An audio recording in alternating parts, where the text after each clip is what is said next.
र साथीहरू आज चाहिँ हामी घरतिर हिँड्न लागेको टक्क बडीगार्ड 10 को कार्यक्रम सकेर 10 र 1 को कार्यक्रम सकेर चाहिँ होइन आज चाहिँ घरतिर हिँड्न लागेको दाइ र म छौँ। ट्याक्क हामी चाहिँ ठ्याक्क पारिपट्टिदेखि यो बडीगार्ड 3 यो खोलादेखि यता बडीगार्ड 1 बाटो चाहिँ अप्ठ्यारो छ, गाडी जान्न रे यो बाटो, छोटो बाटो हुन्छ भनेर हामी चाहिँ बाइक चाहिँ छिर्छ भन्ने सुनेर हामी चाहिँ आएको। हेरौँ बाइक छिर्न कति धाउ हुन्छ साथीहरू है त। ल साथीहरू हामीलाई टक्क अब चाहिँ बडीगार्ड 1 बसेर यहाँसम्म बडीगार्ड 1 यो खोलादेखि उता चाहिँ बडीगार्ड 3 है। अब बडीगार्ड 3 सुरु भयो। बाटो चाहिँ साह्रै अप्ठ्यारो छ यो बाटो। आजको यात्रा चाहिँ बवाल हुनेवाला छ साथीहरूको। 3 नम्बरको यात्रा सुरु भयो। 3 नम्बरको हामीलाई बडीगार्ड 3 मा छौँ अहिले चाहिँ टक्क लाएर। यहाँबाट चाहिँ पाण्डवखानी किचनी जाने कति पाण्डवखानीबाट आउने अहिले चाहिँ सानो लिएर बाटोको अवस्था रमाइलो छ। अब कम्प्लिटली उकालो छ अब बाटो, उकालो बाटो।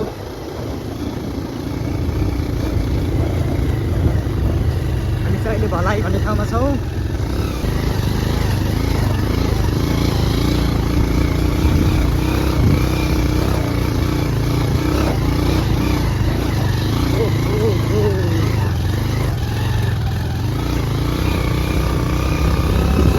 एकदम एडभेन्चर खालको यात्रा भयो है, एडभेन्चर। हामी चाहिँ यो बाटो छिटो हुन्छ भनेर आएको, नत्र योभन्दा अलिक राम्रो बाटोहरू नै थिए, तर यो बाटोमा चाहिँ एकदम छिटो हुने भयो रे। हामी चाहिँ यो बाटो आएको साथीहरू लाएर एकदम यो चाहिँ सिसाखानीदेखि खरबाङ जोड्ने सबैभन्दा छोटो बाटो हो। भविष्यमा यो बाटो राम्रो बन्यो भने गाउँठाउँको उत्पादनलाई बजार पठाउन अझै सहज हुनेछ। दुरीको हिसाबले पनि एकदमै थोरै पर्ने चाहिँ एकदमै छोटो छ है यो बाटो। बन्दैछ बिस्तारै, भविष्यमा राम्रो बन्यो भने पक्कै पनि गाउँको मुहार फेरिनेछ भन्ने चाहिँ आशा छ। अहिले चाहिँ एकदमै डेन्जर छ है ठाउँ ठाउँमा, कहीँ कतै राम्रो पनि छ।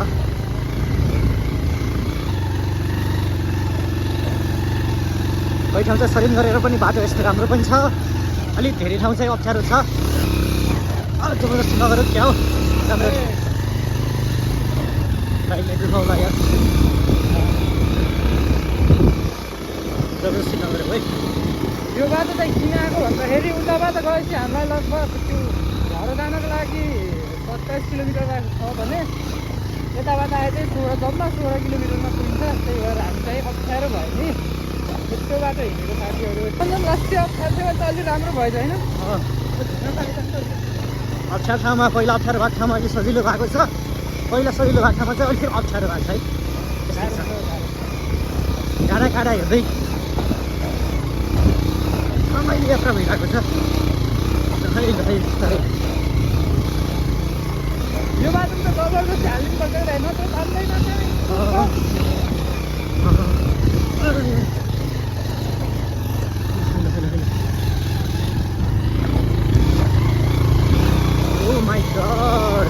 यो बाटो चाहिँ भर्खर सिग्नेल चाहिँ नचलाइ हुन्छ होइन, एकदम प्रोले मात्र चलाउनुपर्छ यो बाटो। हामीले चलाउन लाग्दा त पर्छ भयो नयाँ मान्छेले चलाउन गाह्रै थियो बाटोमा।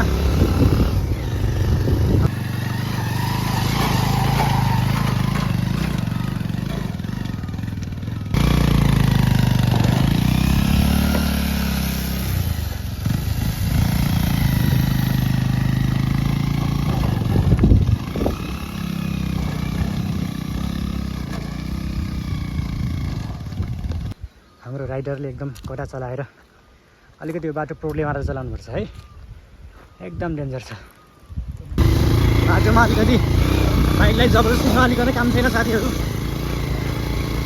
बाटो चाहिँ काटेको छ, जबरजस्ती हो। बाइकलाई माया गर्ने भने यो बाटोमा काम छैन है। औ ल त्यहाँ बाटो बन्दै रहेछ है। बाटो त छैन जस्तो छ। साथीहरू हामी चाहिँ यात्रा गर्दै गर्दै गर्दै हो त्यो गैराबाट गइयो, गहिरा हुँदै हुँदै हुँदै यहाँ आइसक्यो। अब चाहिँ यहाँ आइसकेपछि त एक्क हामीले बाइक यहाँ राखेको छ, तर बाटो छ कि छैन भन्ने कुरा हो। पारी चाहिँ यस्तो रहेछ, गाडी चाहिँ जाँदै जान्न। बाटो छ कि छैन भनेर चाहिँ हामी यहाँ ड्रोन पठाउँदैछौँ। है दाइ, यहाँ ड्रोन पठाउँदैछौँ। अब टक्क यहाँ ड्रोनबाट हेरौँ बाटो छ कि छैन साथीहरू। टक्क यहाँ ड्रोनबाट हेरौँ है त। ल हाम्रो ड्रोन चाहिँ आइपुग्यो है साथीहरू। बाटो हेरेर टक्क लाएर हाम्रो ड्रोन चाहिँ आइपुग्यो। अब बाटो चाहिँ बाइक छिर्ने अलिअलि रहेछ। अब त्यस्तै है। ड्रोन भिडियो हानिसके पछाडि हाम्रो यात्रा अब फेरि उकालोतर्फ सुरु भयो। यहाँबाट चाहिँ बाटो केही सहज छ। गाई चाहिँ झर्ने होला। काम गर्दै हुनुहुन्छ? ल जान्छ, टुको फाल्नुपर्छ।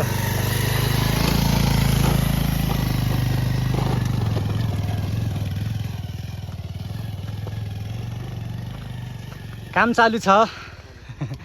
ल ल ल ल ल यो साथीहरू, हामी चाहिँ यति बेला हामी चाहिँ यो सुन्दर ठाउँ चम्लाफेनमा आयो र यहाँ चाहिँ बाटो अहिले बन्दैछ। यहाँ चाहिँ चिटिक्क बन्दैछ, समय चाहिँ लाग्ने भयो। यता माथितिर चाहिँ अलिकति ठुलो पहिरो छ। माथि चाहिँ जाली लगाउने कामहरू सकिसकेको छ। अब काम फिनिस गर्न चाहिँ यहाँ बाँकी रहेको छ। यहाँ चाहिँ केही दिन लाग्ने भनेर हामीलाई मामाले जानकारी दिनुभयो। काम भइरहेको छ अहिले पनि। यहाँ चाहिँ वाल उठाउने काम भइरहेको छ। बाटोमा अरू ठाउँ के भइरहेको छ अब हामी देखाउँदै जानेछौँ। अहिलेलाई यहाँबाट हाम्रो यात्रा फेरि प्रारम्भ भएको जानकारी गराउन चाहन्छु है त।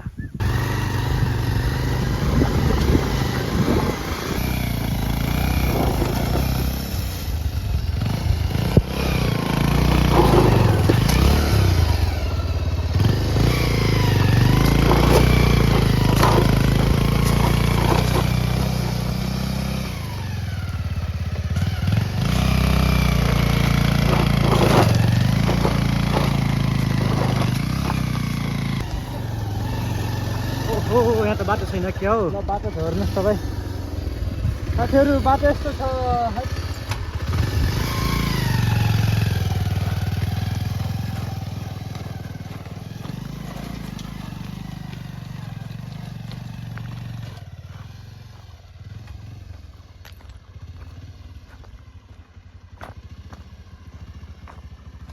यहाँ जाली लगाउने काम भएको छ। यहाँ फिलअप गर्न बाँकी नै रहेको छ। ल गो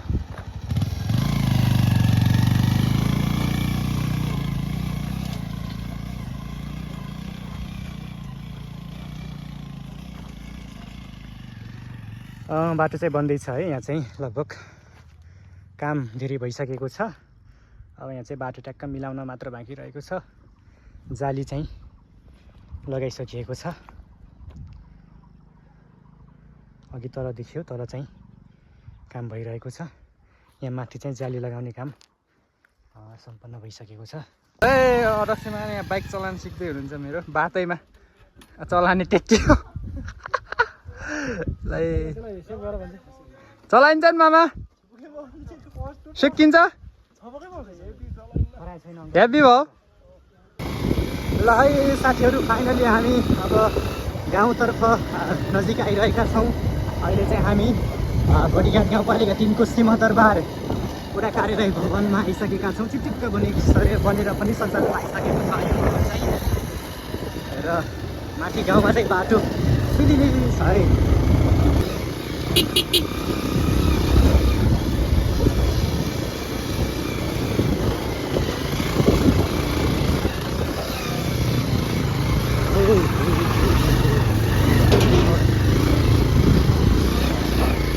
बारी बिघा, यता पाण्डव खानी, माथि घुम्टिएको लेक, यता लुङ्गाको धुरी, के हेर्ने हो, सबै चिज छ है त्यो दृश्यमा।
भित्ता पुऱ्याउनु छ केटा तल भित्ता पुऱ्याउनुहोस् बिस्तारै